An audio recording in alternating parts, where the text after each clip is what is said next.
सुनो, तुम यहां ऐसे ही नहीं आ गए हो। कोई हल्की फुल्की जिज्ञासा तुम्हें यहां तक नहीं लाई है। तुम्हारे भीतर कहीं न कहीं एक थकान है, एक बोझ है, एक चुप दर्द है जिसे तुम शब्द नहीं दे पाए। बाहर सब ठीक दिखता है, पर भीतर कुछ खाली सा है, और यही खालीपन तुम्हें यहां खींच लाया है। आज जो बात होने वाली है वह मनोरंजन नहीं है, यह ज्ञान भी नहीं है, यह तुम्हें बेहतर इंसान बनाने की कोशिश भी नहीं है। यह सिर्फ एक आईना है जिसमें अगर तुम ईमानदारी से देख पाए तो शायद पहली बार अपने असली चेहरे से मिल सको।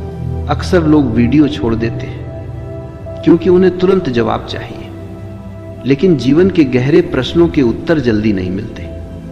अगर तुम थोड़ा ठहर सको, अगर तुम सुन सको, तो जो अभी अस्पष्ट है वह धीरे धीरे स्पष्ट होने लगेगा।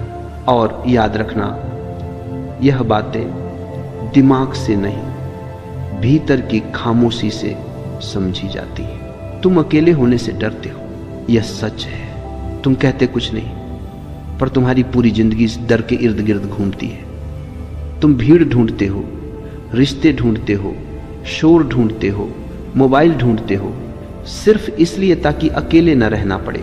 पर क्या तुमने कभी ईमानदारी से देखा है कि यह डर कहां से आता है? अकेलापन और अकेलापन होने में फर्क है। अकेलापन एक तथ्य है, तुम जन्मे अकेले, मरोगे अकेले, लेकिन अकेलापन एक पीड़ा है जो तुमने खुद पैदा की है। जब तुम खुद के साथ बैठ नहीं पाते तब तुम दूसरों की तलाश करते हो। जब तुम्हें अपनी ही आवाज चुभने लगती है तब तुम शोर में भागते हो, और जब भीतर कुछ टूटा सा महसूस होता है तब तुम किसी दूसरे इंसान को जोड़ने की कोशिश करते हो, यह सोचे बिना कि टूटा हुआ भीतर है, बाहर नहीं। तुम रिश्तों से उम्मीद करते हो कि वे तुम्हें पूरा कर देंगे। यह सबसे बड़ा भ्रम है। कोई भी तुम्हें पूरा नहीं कर सकता, क्योंकि जो अधूरापन है वह तुम्हारा अस्तित्व नहीं, तुम्हारी अस्वीकृति है।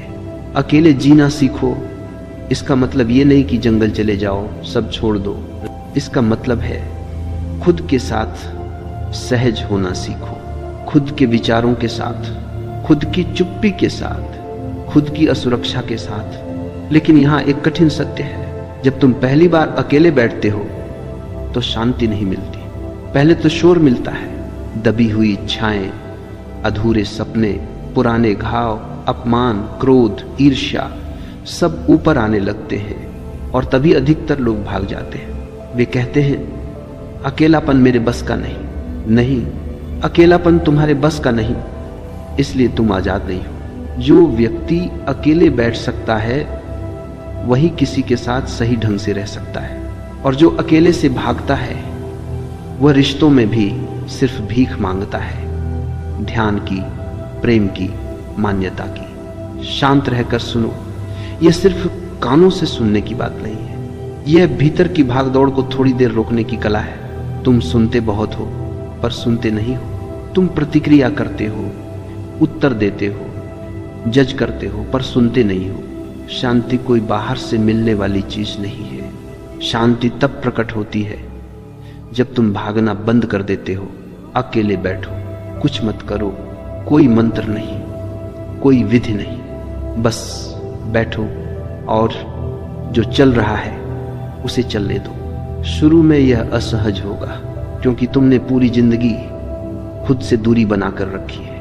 अब अचानक खुद से मिलना यह टकराव होगा, लेकिन अगर तुम भाग्य नहीं, अगर तुमने फोन नहीं उठाया, अगर तुमने किसी को मैसेज नहीं किया, अगर तुमने खुद को व्यस्त नहीं किया, तो धीरे धीरे विचार थकने लगेंगे, और एक दिन, बहुत साधारण सा दिन, तुम पाओगे कि भीतर कुछ शांत है। कोई वजह नहीं, कोई कारण नहीं, बस शांति।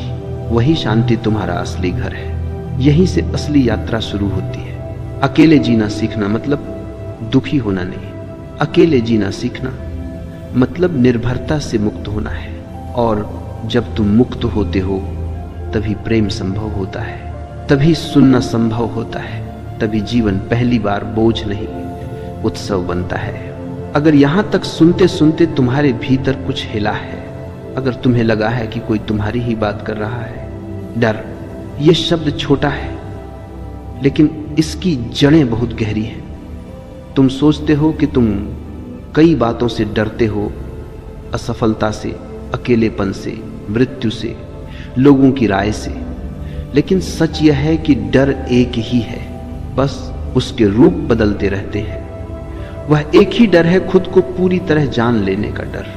जब तुम शांत होने लगते हो, डर पैदा होता है। जब विचारों का शोर थोड़ा कम होता है, डर उभरता है, क्योंकि शोर तुम्हारी ढाल है। शोर तुम्हें खुद से बचाए रखता है। डर का जन्म बाहर नहीं होता, डर का जन्म भीतर होता है। बाहर सिर्फ बहाने मिलते हैं। तुम कहते हो मुझे अंधेरे से डर लगता है, पर सच यह है कि अंधेरे में तुम्हें खुद से सामना करना पड़ता है। तुम कहते हो मुझे अकेले रहने से डर लगता है, पर सच यह है कि अकेले में तुम्हारे नकाब गिरने लगते हैं। डर तब आता है जब नियंत्रण छूटने लगता है और तुम जीवन को नियंत्रित करना चाहते हो, हर पल, हर रिश्ता, हर स्थिति, क्योंकि नियंत्रण तुम्हें झूठी सुरक्षा देता है। शांत बैठो और देखो, डर कुछ करता नहीं है। डर सिर्फ संकेत देता है कि तुम एक सीमा पर आ गए हो। उस सीमा के उस पार स्वतंत्रता है और इस पार तुम्हारी आदतें। अक्सर लोग डर से लड़ने की कोशिश करते हैं, यह सबसे बड़ी भूल है। डर से लड़ोगे तो डर और मजबूत होगा। डर को दबाओगे तो वह किसी और रास्ते से निकलेगा। डर को देखो, बस देखो। देखने का मतलब यह नहीं कि तुम विश्लेषण करो। देखने का मतलब यह नहीं कि तुम कारण खोजो। देखने का मतलब है गवाह बन जाना। जब डर उठे, कहो मत यह गलत है, कहो मत यह नहीं होना चाहिए। बस भीतर बैठकर देखो। दिल की धड़कन तेज हो रही है, सांस उथली हो रही है, विचार भाग रहे हैं। बस देखो, धीरे धीरे एक अजीब सी बात घटती है। डर रहता है लेकिन तुम उससे अलग हो जाते हो। डर बादल बन जाता है और तुम आकाश। और याद रखना, डर कभी भविष्य में होता है, वर्तमान में डर नहीं होता।